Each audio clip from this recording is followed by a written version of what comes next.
নমস্কার। আজকে এই সিস্টার নিবেদিতার জন্মতিথির শুভ লগ্নে আমরা শ্রী শ্রী ঠাকুর, মা, স্বামীজি এবং সিস্টারকে আমাদের সশ্রদ্ধ প্রণাম জানিয়ে এবং এখানে উপস্থিত মহারাজদের এবং দাদা ও দিদিদের সবাইকে, মায়েদের সবাইকে আমাদের সশ্রদ্ধ প্রণাম জানিয়ে আমরা লোকমাতা নীতি আলেখ্য এখানে শুরু করছি।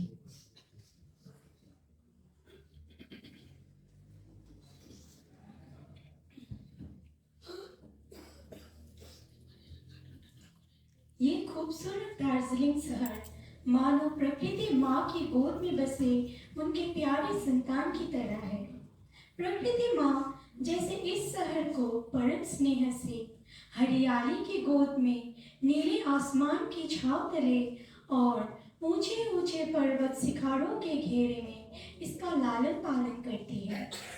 दार्जिलिंग शहर के रेलवे स्टेशन के ठीक नीचे एक हिंदू समाधि स्थल है, जिसकी एक विशेष समाधि साउथ के मरमर पर लिखा है, Here repose the ashes of Sister Nivedita of the Ramakrishna Vivekananda who gave her all to India.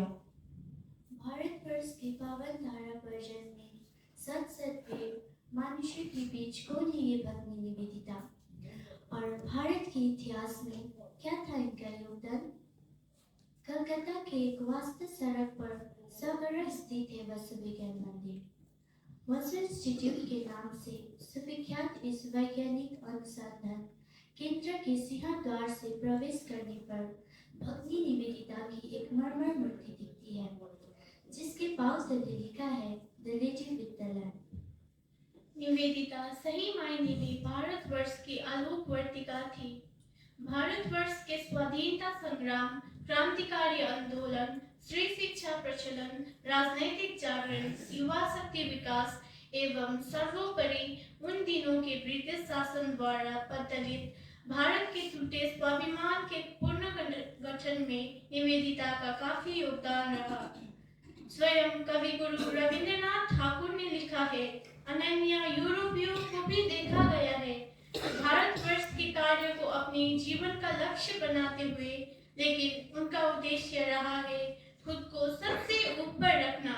उनके द्वारा किए गए दान के पीछे कहीं न कहीं हमारे प्रति अनुदान की भावना झलकती है, परंतु भगिनी निवेदिता ने प्रेम एवं श्रद्धा पूर्ण भाव से खुद को भारत के प्रति संपूर्ण रूप से समर्पित किया, जैसे खुद के लिए कुछ भी अवशिष्ट नहीं रखा। ये यदि केवल एक छोटा सा शिशु होता तो उन्हें वे अपनी गोद पर सुलाकर अपने जीवन से उसका लालन पालन करती। हाँ, अपने जीवन से। यद्यपि भारतवर्ष उनकी जन्मभूमि नहीं, तथापि उन्होंने अपना सब कुछ इस देश को समर्पित किया था। सुदूर यूरोप में उनका जन्म हुआ और वहीं पर वो पली बढ़ी। वो मध्यम कद, नीले आंखों और भूरे बालों वाली श्वेत प्रतिमा किस प्रकार से भारत की लोक माता भगिनी निवेदिता के रूप में प्रतिष्ठित हुई, यही हमारी इस गीति आलोक्य का प्रतिपाद्य विषय है।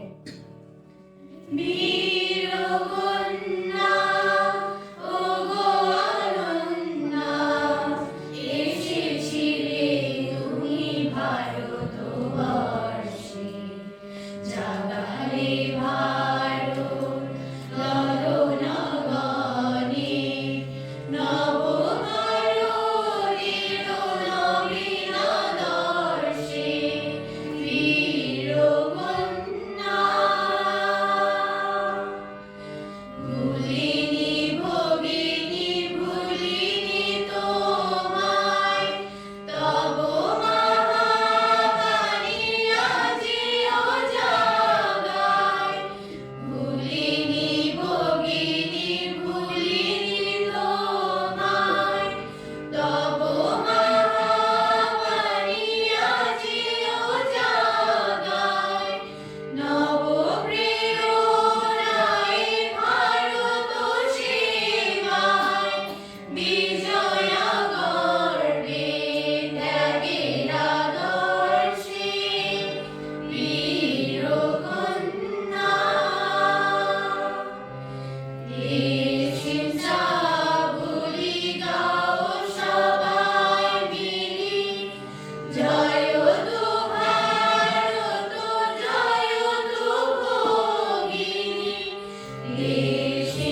वीरो कन्या वीरो कन्या वीरो कन्या। आयरलैंड के उत्तर में बसे डंगारन नाम के एक छोटे से शहर में भगिनी का जन्म हुआ। बचपन में उनका नाम रखा गया मार्गरेट एलिजाबेथ नोबल। पिता सैमुअल नोबल कर्म के साथ धर्मयाजक थे एवं ईसाई लोगों को हितैषी मित्र के रूप में उन्हें जाना जाता था। माँ मेरी धार्मिक प्रवृत्ति की थी। नाना जी हैमिल्टन एक स्वाधीनता संग्रामी थे। मार्गरेट जब अपनी माँ की कोख में थी तब उनकी माँ ने ईश्वर से प्रार्थना की थी इस संतान के स्वस्थ स्वरूप से जन्म लेने पर वह उसे ईश्वर के चरणों में ही समर्पित करेंगी। यह जैसे एक भावी अनिवार्य भविष्य का निर्धारण था। मार्गरेट ने जन्म से ही अपने धमनियों में स्वाधीन चेता, केल्टिक रक्त, पिता एवं पूर्व पुरुषों के गौरवमय इतिहास से सत्यनिष्ठा, धर्म के प्रति आकर्षण, मानव सेवा के प्रति झुकाव और राजनीति के प्रति रुझान प्राप्त किया था। पिता के अकाल प्रयाण के बाद मात्र 10 साल की आयु से ही अपनी माता एवं 2 भाई बहनों का दायित्वभार उन्होंने संभाला।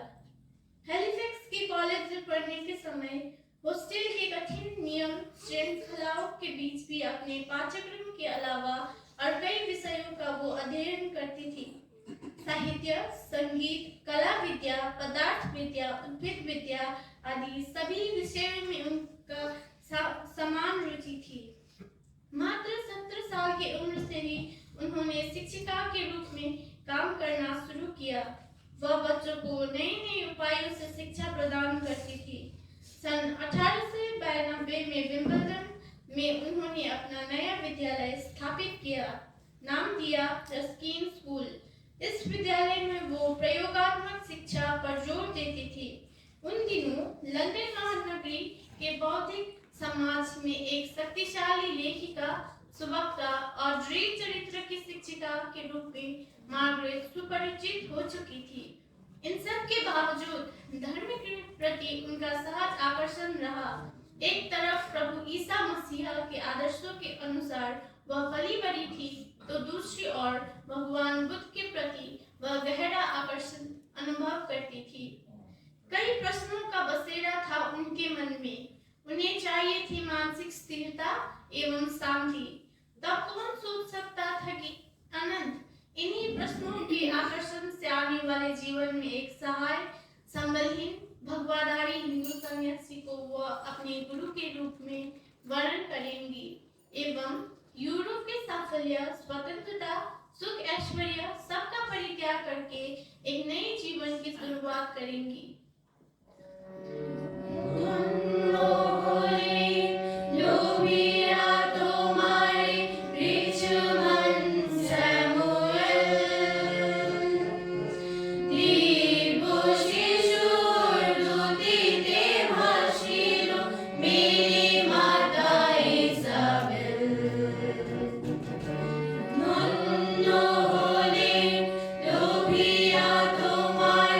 Rich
विश्व में अपने गुरु श्री रामकृष्ण परमहंस के वेदांत दर्शन, त्याग एवं सेवा के आदर्श को प्रचारित कर रहे थे। सन 1893 को शिकागो धर्म महासभा में हिंदू धर्म के प्रतिनिधि के रूप में अपना वक्तव्य रख वो विश्व के धर्म जगत में द साइक्लोनिक हिंदू मॉक और मैन ऑफ अथॉरिटी के रूप में चिन्हित हो चुके थे। सन 1895 में अपने ब्रिटिश अनुरागियों के आमंत्रण पर स्वामी जी लंदन पहुंचे एवं उन्होंने कई सभाओं में भाषण देना शुरू किया। शीतल नवंबर महीने के एक रविवार को श्रीमती इसाबेल मार्क्सन के निवास में आयोजित एक बैठक में उन्होंने अपना वक्तव्य रखा। ये अभिजात वर्ग की प्रतिभाशाली महिला मार्गरेट की सहेली थी। इसी कारण मार्गरेट भी इस सभा में हिंदू योगी के भाषण को सुनने आई थी, किसी नए दर्शन का संधान मिलने की आशा से। श्रोता के आसन में बैठकर उन्होंने अपने सामने एक शांत, स्थिर दृष्टि, दृप्त कंठ एवं आध्यात्मिक शक्ति के आलोक से समोज्वल भगवाधारी सौम्य सन्यासी को देखा, जो वेदांत आलोचना कर रहे थे। वो सन्यासी जैसे अपने आदत के वश बीच बीच में शिव शिव बोल उठते थे। उस दिन के बाद से लंदन शहर में विवेकानंद ने जितने भी भाषण दिए उन सबको सुनने गई थी मार्गरेट। अपने सब संशयों को दूर करने के लिए कितने ही प्रश्न उन्होंने उस योगी से किए। ऐसे ही एक दिन भारतीय नारियों की अवस्था का विवरण देते हुए स्वामी जी ने मार्गरेट को कहा, मेरे देश की नारियों की उन्नति के बारे में मैं मेरी परिकल्पना के प्रति आप सहायता प्रदान कर सकती है। वो बात मार्गरेट के हृदय को छू गई। इसके बाद स्वामी जी ने उनको कई पत्र लिखे। हर पत्र में उनके प्रति स्वामी जी के आह्वान के साथ साथ भारत की प्रतिकूल परिस्थिति, पराधीनता और संकटपूर्ण मानसिकता के बारे में सावधान वाणी भी थी। सब कुछ जानने के बाद भी सन 1898 के 28 जनवरी को कलकत्ता के बंदरगाह पर पहुंची मार्गरेट। भरोसा सिर्फ अपने गुरु विवेकानंद का वादा, I will stand by you unto death, whether you give up Vedanta or remain in it. The tusk of the elephant come out but never go back, so are the words of a man never retracted. Swami ji ने Margaret को भारत के मलिन अशिक्षित रूप के पीछे छुपे सुप्त गौरवमय इतिहास, समाज दर्शन एवं आध्यात्मिक चेतना के ऐश्वर्य से परिचित करवाया। यही से शुरू हुआ उनका भारत प्रेम। इसी वर्ष मार्च के महीने में मार्गरेट के जीवन एवं भारत के इतिहास में 3 महत्वपूर्ण घटनाएं घटी। पहली घटना थी 11 मार्च की। उस दिन कलकत्ता स्थित स्टार थिएटर में आयोजित सभा में स्वामी जी ने पहली बार जनता से मार्गरेट का औपचारिक परिचय करवाया। इसी सभा में उन्होंने मार्गरेट को भारत को दिया इंग्लैंड के उपहार के रूप में घोषित किया। द्वितीय घटना थी 17 मार्च की। उस दिन मार्गरेट को पहली बार संघ जननी श्री श्री शारदा देवी के दर्शन प्राप्त हुए। उस दिन से समस्त हिंदू सामाजिक रक्षणशीलता से ऊपर उठकर श्वेतांगिनी मार्गरेट श्री श्री माँ की चहेती खुद बन बैठी। उन्होंने स्वयं इस दिन को अपनी डायरी में जीवन का सर्वोत्तम दिवस के रूप में उल्लेख किया है। तृतीय घटना घटी शुक्रवार 15 मार्च 1898 को। उस दिन बेलूर मठ स्थित आराधना कक्ष में स्वामी जी ने मार्गरेट से पहले शिव पूजा, फिर भगवान बुद्ध के चरणों में अंजलि प्रदान करवाया। फिर निर्देश दिया, जाओ जिन्होंने बुद्धत्व लाभ करने से पहले 500 बार दूसरों के लिए अपने प्राणों की आहुति दी एवं पुनर्जन्म ग्रहण किया, उस बुद्ध का अनुसरण करो। इसी हेतु उन्होंने मार्गरेट का नामकरण किया निवेदिता, अर्थात वो जो तत्पश्चात ईश्वर एवं मनुष्य की सेवा में सदैव निवेदित रहेंगी। गुरु की इच्छा अनुसार वे सही मायने में भारतवर्ष की एक आधार से जन्मी सेविका और मित्र बनने लगी थी। उसी दिन से मार्गरेट भगिनी निवेदिता के रूप में प्रतिष्ठित हुई, जिन्होंने अपने कर्म से भारत हृदय पर गहरा छाप छोड़ा और हो उठी लोक माता। कि तुम्हें आशीने हुई आशा गोर पार, भारों माए मुझाते अश्रु गुजाते अंधकार, जलाने ज्ञानी दीप्तो दीपो अग्नि मंत्रो दाने, শিবার পুণ্য পরশ লাগালে সবার প্রাণে, এ তুমি আসিলে হইয়া সাগর পার, ভারত মায়ের মুছাতে অশ্রু গুছাতে অন্ধকার, জ্বালানি জ্ঞানী দীপ্ত দীপক অগ্নি মন্ত্র দানে, ত্যাগ শিবার পুণ্য পরশ লাগালে সবার প্রাণে, এ তুমি আসিলে হইয়া সাগর পার, বিবেকানন্দের মানুষ কন্যা খুকি মাতা সারদা,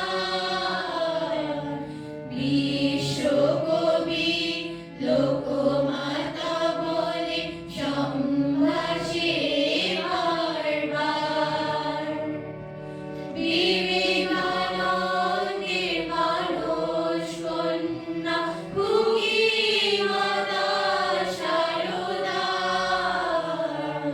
বিশ্বকবি লোকমাতা বলে সম্ভাষে বারবার, নিবেদিত প্রাণ নিবেদিতা তুমি বিশ্বের বিষয়, নিবেদিত প্রাণ নিবেদিতা তুমি বিশ্বের বিষয়,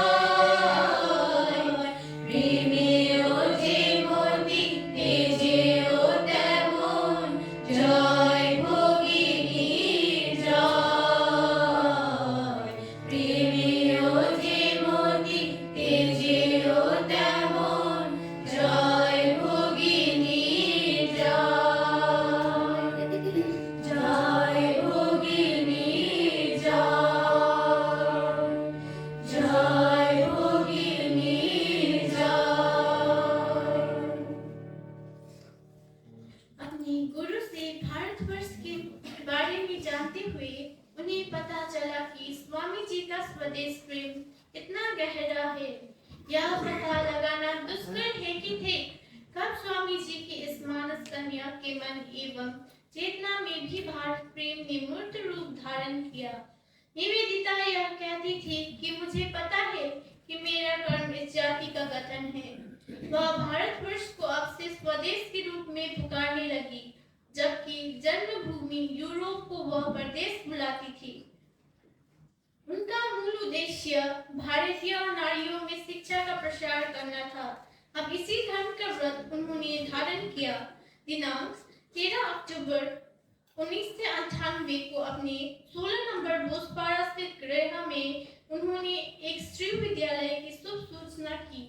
श्री श्री माँ ने स्वयं उपस्थित रहकर ठाकुर जी की पूजा करने के बाद कहा, मैं आशीर्वाद देती हूँ कि इस विद्यालय पर जगन माता की कृपा सदा बनी रहे और यहाँ से शिक्षित लड़कियाँ आगे चलकर आदर्श नारियों के रूप में विकसित हो। इसके बाद उन दिनों के संस्कार में पराधीन भारतवर्ष की प्रदानशील लड़कियों को अपने विद्यालय में शिक्षा प्राप्त करने के हेतु लाने के लिए निवेदिता को काफी भागदौड़ करनी पड़ी। वह जगह जगह भाषण देती, घर घर जाकर अभिभावकों के सामने लड़कियों के हित के लिए सर झुकाकर विनती करती। तृतीय विश्व के देश भारतवर्ष में एक क्रांति ला रही थी भगिनी निवेदिता। कितनी प्रेम, अनुराग एवं निष्ठा थी उनकी इस देश के प्रति। स्वयं रविंद्रनाथ ठाकुर ने इस बारे में लिखा है, इस विद्यालय को चलाने का धन आता था निवेदिता की भूख के बदले में। खुद खाली पेट रहकर अपना सब कुछ न्यौछावर कर दिया भारत की लोक माता ने। सन 1899 में कलकत्ता नगरी में विषम प्लेग महामारी के दौरान निवेदिता जैसे अपने 10 हाथों से इसका उपचार में लग पड़ी। अंग्रेजी संवाद पत्र में सहायता के लिए आवेदन छापना, छात्रों को संगठित कर जनता की सेवा करना, अड़ोस पड़ोस में जाकर हैंडबिल वितरण करना, तो कभी खुद हाथ में झाड़ू लेकर बाग बाजार इलाके की सड़कों की सफाई करना, ये सब किया भगिनी निवेदिता ने। उन दिनों नियमित रूप से हर उम्र के पीड़ित व्यक्तियों के घरों में करुणामयी निवेदिता का आना जाना लगा रहता था। सुचिकित्सक आर्जिकर के द्वारा लिखित स्मृतियों में उन दिनों के उद्विग्न निवेदिता का वर्णन मिलता है। भारत की अपनी भाषा, खेलकूद और संस्कृति की चर्चा करने को हमेशा देती थी निवेदिता। उनकी अपेक्षा थी कि देश के युवक मल्लयुद्ध और तलवारबाजी का प्रशिक्षण पाकर वही गुरु के प्रति बोल देश की सेवा में कूद पड़ेंगे। भारत के छोटे से छोटे अपमान पर गर्ज उठती थी वो। उन्होंने देश के स्वाधीनता संग्राम के दौरान चले क्रांतिकारी आंदोलन को उत्साहित किया। उनके भाषण एवं लेखों से प्रभावित हुए हैं सुभाष चंद्र आदि कितने ही वीर थे। भारतीय शिल्पकला के प्रति उनका योगदान, भारत के विज्ञान साधना में भी उनकी प्रत्यक्ष कीर्ति का इतने कम शब्दों में व्याख्यान करना संभव नहीं। बंगाली वैज्ञानिक उनके खोका जगदीश चंद्र बसु को विश्व विज्ञान के मानचित्र पर प्रतिष्ठित करने के लिए उन्होंने काफी मेहनत की। स्वयं अंधेरे में रहकर उनके कई अनुसंधान पत्र एवं लेखों के अंग्रेजी अनुवाद में भी निवेदिता का काफी योगदान रहा। परदेशी होने के कारण उनकी खुद की छात्राएं भी उनका स्पर्श किया हुआ भोजन ग्रहण नहीं करती थी, परंतु इस बारे में कोई शोक उन्होंने कभी प्रकट नहीं किया। अपितु लड़कियों की इस दृढ़ता मानसिकता को देखकर खुश होती थी। स्वयं के सीमाओं पर चढ़ने से पहले भारतीयों की तरह गंगा जल को स्पर्श कर प्रणाम करती थी। पूजा विधि पालन, विधवा छात्रियों की एकादशी पालन, इन सब के प्रति उनकी काफी निष्ठा थी। सन 1906 को उनको ब्रेन फीवर हुआ था।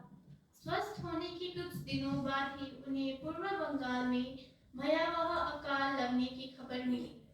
सबके मना करने के बावजूद भी निवेदिता उस तरफ चल पड़ी और सन्यासी, ब्रह्मचारी एवं स्वेच्छासेवकों के साथ त्राण कार्यों में कूद पड़ी। उन्होंने आजीवन बोसपाड़ा के छोटे से एक मंजिले घर में रहकर तीव्र गर्मी, अस्वस्थ परिवेश और सीमित भोजन से उलझते हुए अपने पूरे जीवन का निर्वहन किया। अपने जीवन के अंतिम घड़ी तक रामकृष्ण विवेकानंद की निवेदिता ने भारत की मिट्टी को स्वर्ग, भारत के देवी देवताओं को ईश्वर एवं भारत के कल्याण को खुद का कल्याण माना। क्रांतिवीर विपिन चंद्र पाल ने सत्य ही कहा है। ऐसा संदेह होता है कि जिस प्रकार का प्रेम निवेदिता ने भारत से किया है, वह किसी भारतीय के लिए भी संभव है या नहीं।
अपने जीवन के अंतिम पड़ाव में बुद्धगया घूमने गई थी निवेदिता। हर संध्या बोधि वृक्ष तले ध्यान करने बैठती थी वह। बोधि वृक्ष के कुछ दूर पर एक पत्थर पर वज्र का चिन्ह बना था। उस वज्र चिन्ह की ओर दिखाते हुए निवेदिता ने कहा, इसी को भारत के राष्ट्रीय चिन्ह के रूप में ग्रहण करना चाहिए, क्योंकि त्याग ही भारतवर्ष का मूल आदर्श है। जब भी कोई मानव जाति के कल्याण हेतु अपने सर्वस्व त्याग करता है, तब वो इसी वज्र के समान शक्तिशाली होकर देवताओं द्वारा निर्देशित कर्म करने के सक्षम होता है। निवेदिता स्वयं मानो ऋषि दधीचि का स्वरूप बन चुकी थी। उनके जीवन से उत्पन्न वज्र अत्यंत प्रेम एवं आत्मत्याग के प्रतीक के रूप में इतने दिनों से भारतवर्ष की रक्षा किए जा रहा है। बुद्धगया से लौटने की पूर्व रात भर रोई थी निवेदिता। बुद्ध युग की चेतना, चरित्र, शक्ति, उत्साह एवं महाजागरण फिर कब लौटेगी भारत में, यही उनकी दुश्चिंता थी। अपने जीवन के अंतिम क्षण तक इसी प्रकार से अपने गुरु की इस मातृभूमि का परम स्नेह से लालन किया निवेदिता ने। सन 1911 के अक्टूबर महीने में दुर्गा पूजा की छुट्टियों में वसु परिवार के साथ दार्जिलिंग जाने का निश्चय किया निवेदिता ने। जाने से पहले अपने सभी प्रियजनों से विदा लेने गई निवेदिता। अपनी प्रिय योगिन माँ से उन्होंने कहा था, मुझे लगता है मेरा और लौटना ना हो पाएगा, शायद यही अंतिम बार है। दार्जिलिंग के रायभिला में प्रकृति के घेरे में उन्होंने कुछ दिन गुजारे। रायभिला से संदकपू जाने वाले दिन अस्वस्थ हो पड़ी वो। 13 अक्टूबर 1911 सुबह के 7 बजे आसमान के काले बादलों को हटाते हुए सूरज की किरणें चमक उठी। निवेदिता ने उसी समय कहा, The frail boat is sinking, but I shall yet see the sunrise. ये कहते हुए रामकृष्ण विवेकानंद की निवेदिता हमेशा के लिए जगत जननी की गोद में परम निद्रा में सो गई। परंतु आज भी निवेदिता की भारत चेतना जन्म लेती है दिल्ली की रात्रिकालीन सड़कों पर निर्भय के रूप में। जन्म लेती है गोली से घायल हर सैनिक के उमड़ते हुए देश प्रेमी के रूप में। निवेदिता की सत्ता पुनर्जीवित हो उठती है आम जनता की हर आंदोलन के रूप में। इसी कारण से निवेदिता का निष्कर्ष निकालना व्यर्थ है। इसी कारण उनकी इच्छा को ही हम उनके आदेश के रूप में ग्रहण करते हैं। हे मेरे प्यारे भारतवासी, ऊंची आवाज रखो ताकि तुम्हारे ही गुण हमें तुम्हारा रोना सुनाई दे, तुम्हारा सहज सुख हमें पता चले और हमारे हाथ और हृदय एक दूसरे से जुड़े अपनी साझा दुख, अपने साझा प्रेम में।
নিবিড়াময়ী আজ তোমার আরতি করব প্রবাহে শান্ত মূরতি শিল্পকলার পাগল প্রেমিকা মুক্তির গানে সুরভিতা নিবেদিতা নিবেদিতা নিবেদিতা নিবেদিতা আত্মত্যাগে রক্তে লেখা ভালোবাসার এক নাম বজ্র মুকুটে সুশোভিতা তুমি নিবেদিতা নিবেদিতা